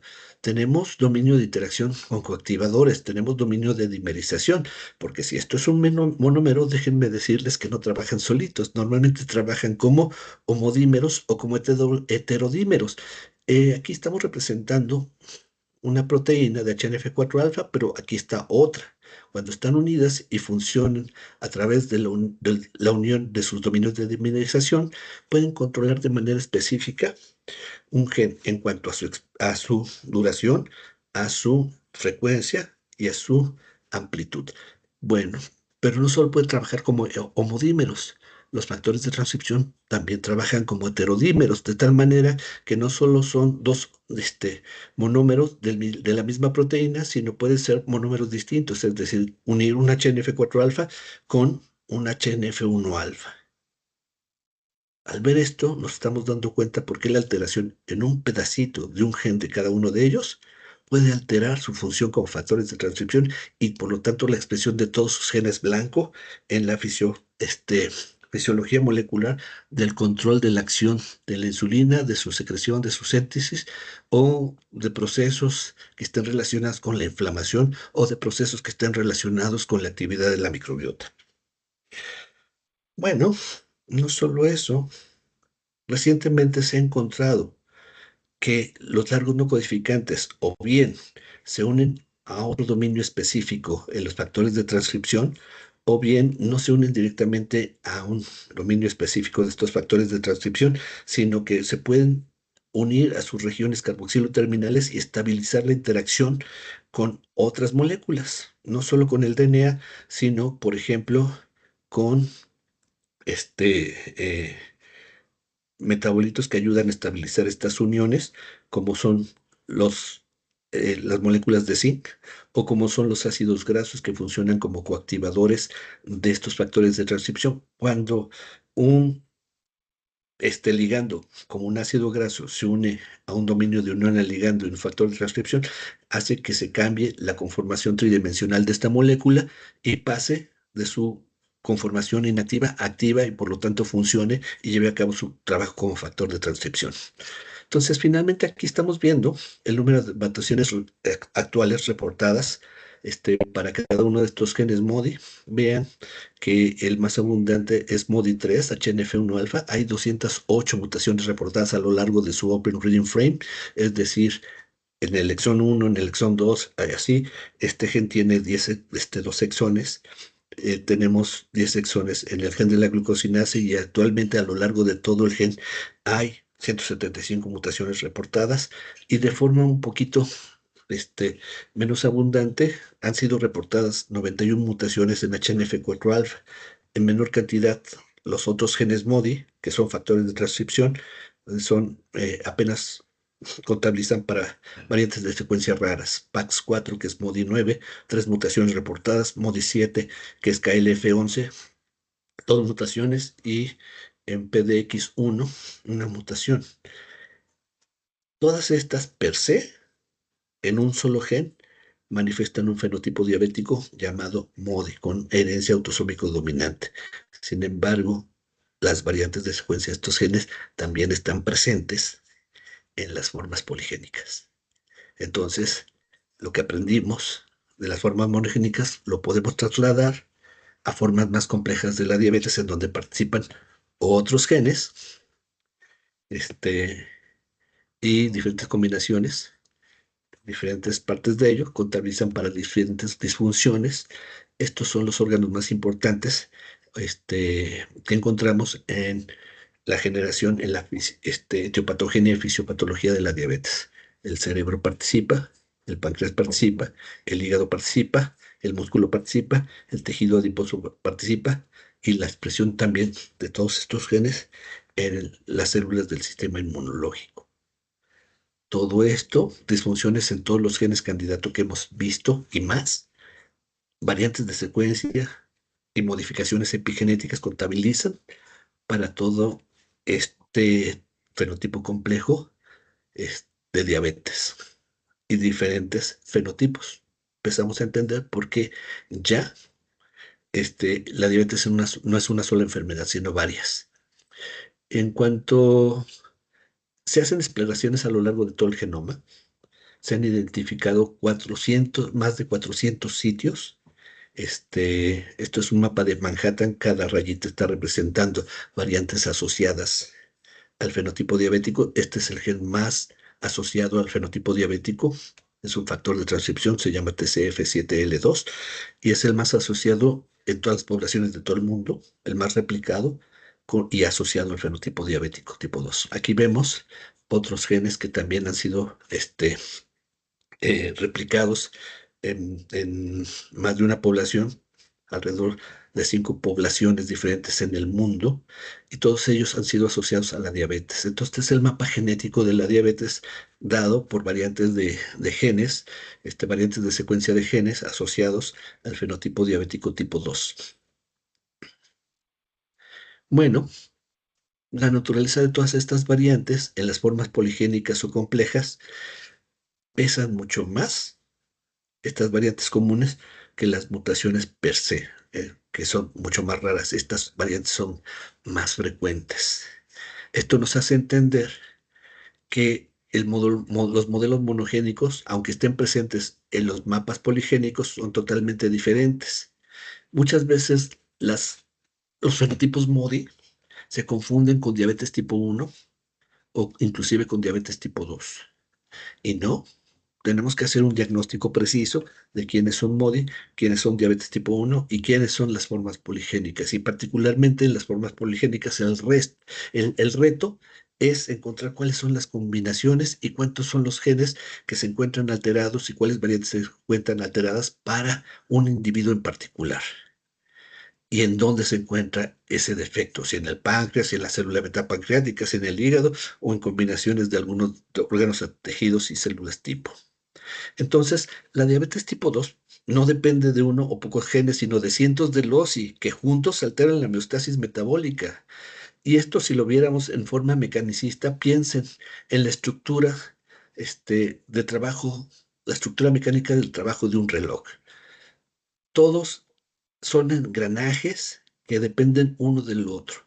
Y cada uno de estos dientes representaría un gen o una variante de secuencia o una modificación epigenética que si está defectuoso, cuando llegue ese diente defectuoso, no va a hacer girar a la siguiente engranaje y no va a haber un trabajo en conjunto que nos lleve a representar la homeostasis. Y si esto le contabilizas la presencia de defectos moleculares como la hiperglucemia, la gran cantidad de lípidos y disminución de energía, todo este aparato va a dejar eventualmente de funcionar en forma progresiva.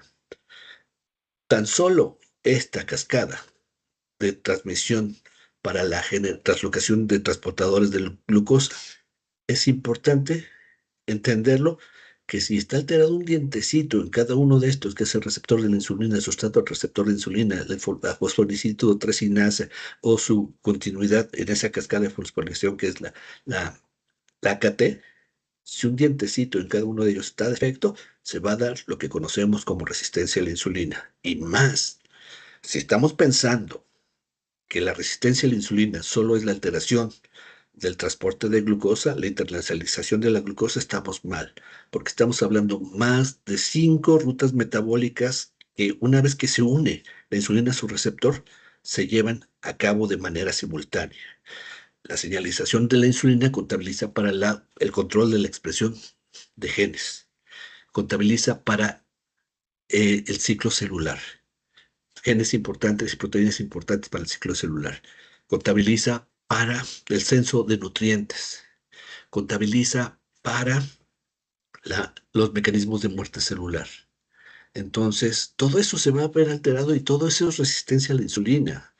Y cuando, por ejemplo, hay un exceso de tejido adiposo, pues ya sabemos que va a haber lipotoxicidad, ya sabemos que va a haber estrés oxidativo, ya sabemos que va a haber inflamación, metainflamación. Y todo esto contabiliza para ir dañando progresivamente todo este mecanismo fisiopatológico molecular.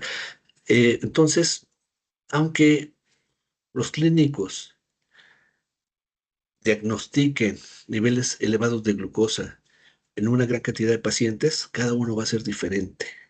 Y eso va a hacer que 2 pacientes con el mismo diagnóstico, es decir, niveles elevados de glucosa, responden de manera opuesta. ¿Y a qué van a responder de manera opuesta? Pues al tratamiento. Si bien tenemos un fenotipo compartido, cuyo resultado es el niveles elevados de glucosa, existen múltiples programas moleculares diferentes que están alterados por sí solos. Entonces, lo que hemos ganado en entendimiento es que la visión tradicional, los niveles elevados de glucosa ya no son suficientes para entender la diabetes. No debemos solo controlar la hiperglucemia, tenemos que controlar el origen de la misma. Y esto necesariamente, por lo que hemos visto, es diferente en la mayoría de cada uno de los pacientes diabéticos. Entonces, finalmente, decimos que tenemos que redefinir el paradigma. Tenemos que cambiar el consenso global sobre la naturaleza de este trastorno. Tenemos que entender que aunque ellos ya lo manifiestan como un conjunto heterogéneo, tenemos que identificar cuáles son los nodos moleculares en cada persona. Tenemos que llegar hacia la definición de medicina personalizada o medicina genómica. Decimos, entonces, la hiperglucemia es un resultado, no es una causa única. Y tenemos que tener en cuenta el origen del fallo metabólico, autoinmunidad, resistencia a la insulina, defector secretor primario, si la genética, si hay una falla sistémica como la metainflamación, y que cada uno de estos componentes fisiológico-moleculares deben ser tomados en cuenta y valorados en cuenta. El costo de las alteraciones en diferentes combinaciones de de estas rutas metabólicas alteradas es la elevación crónica de la glucosa, la cual no es inocua, porque directamente a través del tiempo hay un daño y una disfunción generalizada, y esto repercute en diferentes órganos. Va a haber nefropatía, va a haber retinopatía, va a haber neuropatía, va a haber cardiopatías, va a haber vasculopatías. Por lo tanto, las causas y consecuencias son diferentes en los diferentes fenotipos diabéticos. Entonces, un gen per se, de polimorfismos, de mutaciones, no son solo el destino, son cosas más complejas. Hay que tomar en cuenta la epigenética, hay que tomar en cuenta la microbiota, hay que tomar en cuenta el sistema inmunológico. Y por lo tanto, la clasificación de la diabetes tiene que cambiar. Esto es insuficiente. Hay que entender que todo esto que está mencionado aquí, hay que visualizarlo, hay que visualizar los tipos celulares, hay que visualizar cuáles son las alteraciones fisiológico-moleculares, cuáles son las variantes comunes, cuáles son las mutaciones específicas, cuáles son los estímulos ambientales, cuáles son las marcas epigenéticas, cuál es la memoria metabólica. El pasado ya no es tipo 1 y tipo 2. Ahora lo que debemos entender, y sobre todo los clínicos, nos tienen que hacer caso. Yo creo que si ellos se acercan un poquito a estos conocimientos moleculares, ellos van a ser el bastión del cambio, de ese cambio en el futuro. Ellos son los que tienen en sus manos este cambio. ¿Por qué? Porque hay que entender que tenemos que diferenciar entre una participación autoinmune severa, la presencia o no de una obesidad leve, la deficiencia en insulina, aquel paciente que es resistente a la insulina, o las disfunciones relacionadas con la edad, y qué consecuencias trae cada una de ellas. Entonces vamos hacia una medicina de precisión. Esto particularmente se va a dar primero en los países de primer mundo y eventualmente después en los de tercer mundo. Ojalá y nuestras autoridades hicieran caso de esto y apoyaran al desarrollo de la ciencia, particularmente con infraestructura, con preparación, con presupuesto, para que nosotros pudiéramos establecer cuáles son los defectos en nuestra población, porque por mucha investigación que hagan en los países de primer mundo, Canadá, Estados Unidos, Inglaterra, Francia, Alemania, el país que ustedes me digan, las poblaciones son esencialmente distintas. ¿Por qué?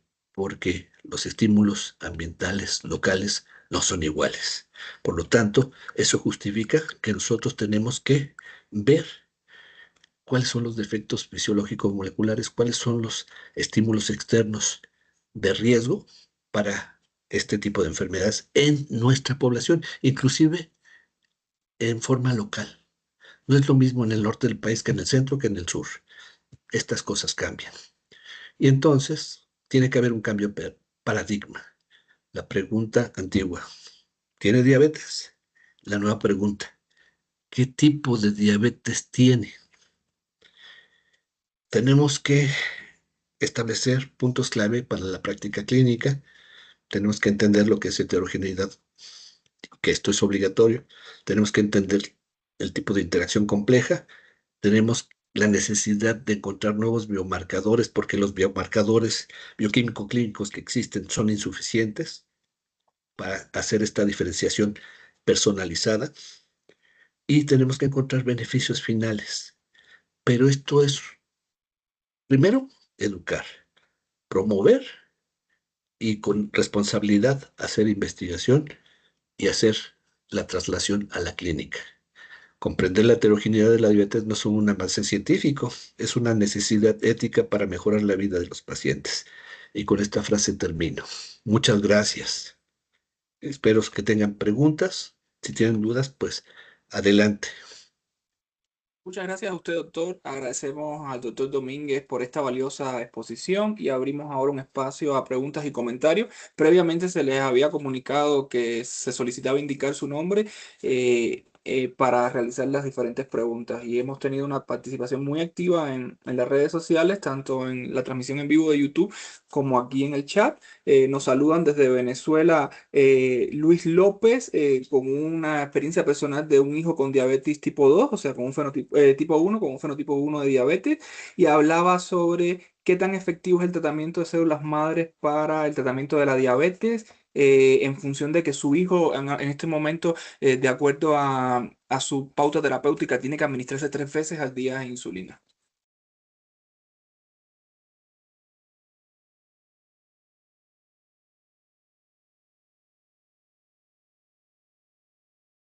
Debe activar su micrófono, Bueno, doctor. ¿ya me escuchan? Sí, ya se escucha. En relación a esta respuesta, quiero decir que mucho depende de la infraestructura, de la experiencia de los equipos de trabajo, sobre todo los clínicos. Si hay clínicos muy experimentados y expertos, precisamente en estos tipos de tratamiento actuales, pero insuficientes. El tratamiento con células madre no está estandarizado ni con mucho en nuestro país, ni en la mayoría de los países tercermundistas. Entonces, primero hay que establecer una infraestructura adecuada y una experiencia adecuada para responder esa pregunta. ¿Qué tan efectivo es el tratamiento con células de madre? Yo creo que es muy prometedor. Sin embargo, yo no me atrevería a dar una respuesta tajante o demasiado esperanzadora, porque eso depende mucho de que tuviéramos experiencia y que estuviera montada esta técnica. Ok, muchas gracias, doctor. Rosana Guerrero nos escribe también, con la pregunta: ¿cómo puede la medicina de precisión mejorar el tratamiento de la diabetes tipo 2 en comparación con el tratamiento tradicional, que solo se enfoca en el control glucémico, o sea, lo que conocemos como glucocentrismo? Y a la misma vez le queda duda de qué tan accesibles son estas evaluaciones genéticas y epigenéticas en los pacientes en la práctica clínica habitual. Supongo que en países como México, o en vías de desarrollo, y países desarrollados. Sí, miren, por ejemplo, lo que es la diferenciación y la precisión del diagnóstico en formas raras de diabetes como los MODI, ya es una posibilidad. Identificar todas las mutaciones reportadas ya es un gran avance. Asociarlo con las manifestaciones clínicas de cada fenotipo diabético MODI ya es un hecho, es una realidad en la práctica clínica. Inclusive aquí en el país, pues ya hay ciertos lugares en donde son pocos, pero ya se tiene cierta experiencia. Sin embargo, para las formas más complejas, las formas poligénicas, todavía deja mucho que desear. Eh, pero hay cosas importantes, hay detalles importantes.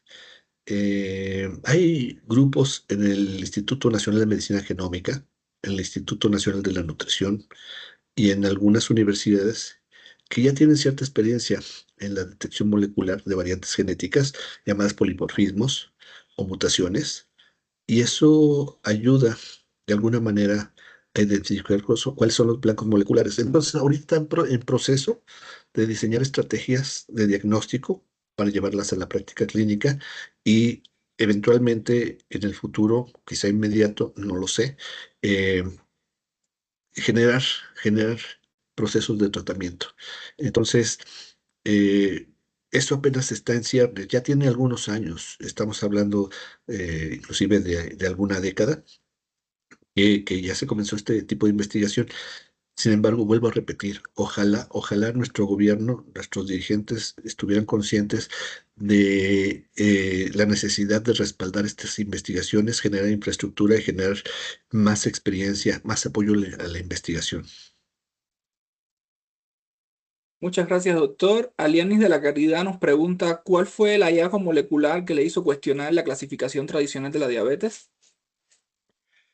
Bueno, yo empecé con esto hace más de 20 años, alrededor de 25 años, y realmente yo en ese tiempo desconocía realmente lo que era la diabetes y empecé a ver en aquellos tiempos, en el 97, que hicieron descubrir descubrimientos a nivel molecular con estos factores de transcripción. Entonces me interesó saber lo que era un factor de transcripción y yo me di cuenta aunque ya sabía lo que era un factor de transcripción, no, pero no sabía que estaba asociado con enfermedades como estas.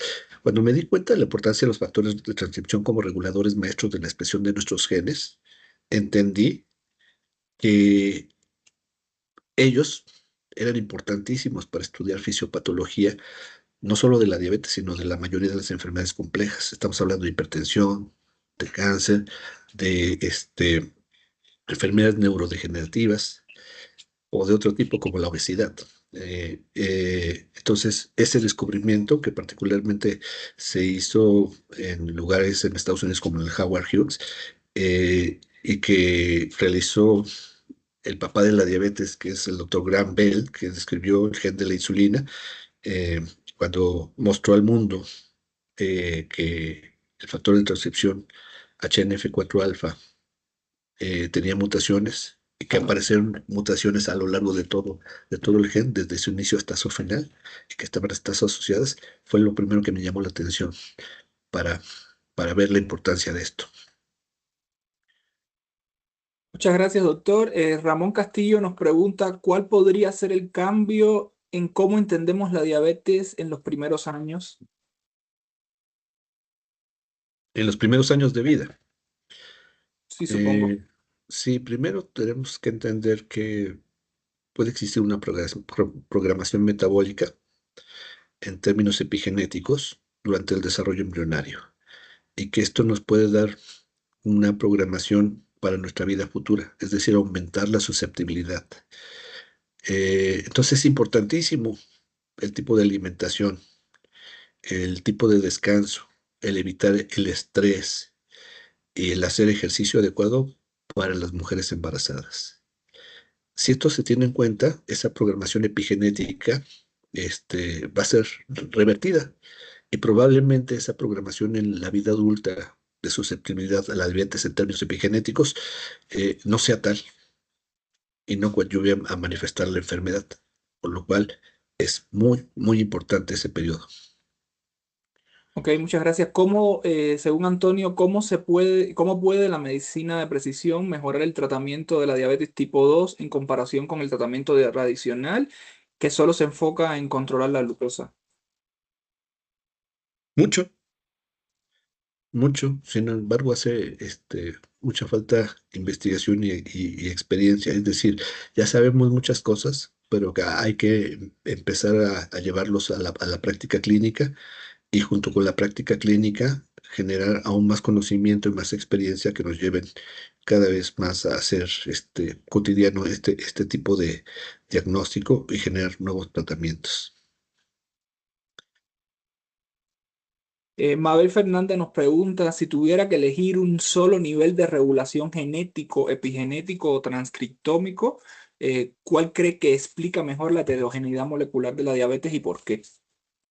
Um, Históricamente ya vimos que la susceptibilidad genética, es decir, la variabilidad en forma de polimorfismos y mutaciones, no contabilizan de forma determinante para la mayoría de los casos de diabetes. Y sí contabiliza el estilo de vida y los factores de riesgo, lo cual está íntimamente asociado con la regulación epigenética. Por lo tanto, yo digo que actualmente, no lo sé en el futuro, pero actualmente se visualiza que es la epigenética con la que yo me quedaría para estudiar y darle mayor importancia. Muchas gracias.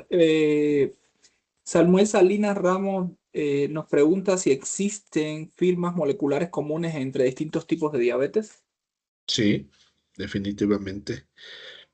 Puede haber firmas epigenéticas, como lo existen para el caso de los fenotipos diabéticos MODY, las formas monogénicas. Sin embargo, ya no vemos actualmente a los casos monogénicos de diabetes y de otras enfermedades como formas de manifestación simple.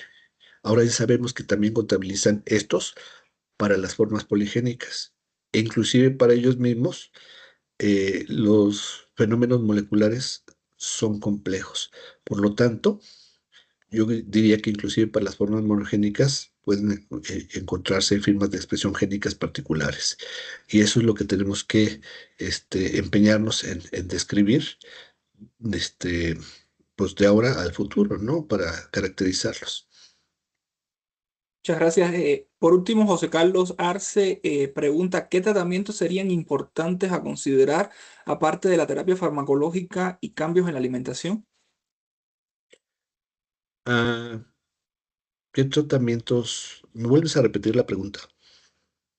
¿Qué tratamientos serían importantes a considerar aparte de la terapia farmacológica y los cambios en la alimentación? Pues todos aquellos que representen un buen estilo de vida. Por ejemplo, descansar adecuadamente, evitar situaciones de estrés, de ansiedad, evitar descansos inadecuados, es decir, dormir nuestras 8 horas diarias, pero durante la noche, no de manera invertida, porque nosotros respondemos a las horas luz. Y todo aquello que represente un exceso se debe de evitar, porque todo en exceso es dañino. Muy bien. Para nosotros ha sido un placer tenerlo presente. Esperamos que en un momento determinado se repita con temas novedosos como los que sabemos que trabajan en el laboratorio. Agradecemos muchísimo su valiosa exposición. Creo que nuestro objetivo como grupo está cumplido. Hemos llegado a la mayoría de las personas pues, que fueron inscritas en los diferentes medios de difusión y por tanto creo que ha sido un buen inicio de esta gran estrategia pues que usted lidera que se llama Código Vida, ¿no? Y de la cual pues nosotros nos sentimos muy orgullosos de participar y ser colaboradores. A todos los asistentes de la conferencia, primeramente muchísimas gracias por estar presentes y compartir sus valiosas preguntas. Segundo, invitarlos a unirse a este tipo de encuentros que si pretendemos que sea en un momento determinado rutinario, al menos con mínimamente 2 frecuencias al mes, donde estaríamos debatiendo con determinados profesionales dedicados a determinadas ramas de conocimientos asociados a las ciencias biomédicas. En un momento determinado, cuando les enviemos el correo para la constancia de participación, constancia que será tomada en cuenta en función de ese formulario que ya se encuentra en el chat, tanto de YouTube como de Teams. Les haremos un presente por parte de uno de los organismos que nos auspician, que es un libro sobre redacción y publicación científica que se encuentra de manera comercial en Amazon, pero ha sido una cortesía del grupo Eureka Consultores. Y además extenderemos un conjunto de orientaciones más allá de la constancia para si en un momento determinado quieren tanto unirse a este tipo de reuniones como a las iniciativas del proyecto Código Vida, ¿no? No habiendo más preguntas, reiteramos nuestro agradecimiento al doctor Domínguez López, así como a la Escuela Superior de Medicina, específicamente al Laboratorio de Biología Molecular, al Colegio de Biólogos de Panamá, que no dudó en ningún momento en apoyar en cuanto a la difusión y sabemos que hasta esos lares se encuentra nuestra transmisión, y al Grupo Eureka Consultores con el cual mantenemos una estrecha relación desde hace un tiempo acá y igualmente que el Colegio de Biólogos de Panamá pues nos ha permitido adentrarnos en su universo de personas que están interesadas en conocer nuestros temas. Damos por tanto concluida esta conferencia magistral, deseándoles a todos un excelente día. Muchísimas gracias. Gracias por la invitación. Muchas gracias.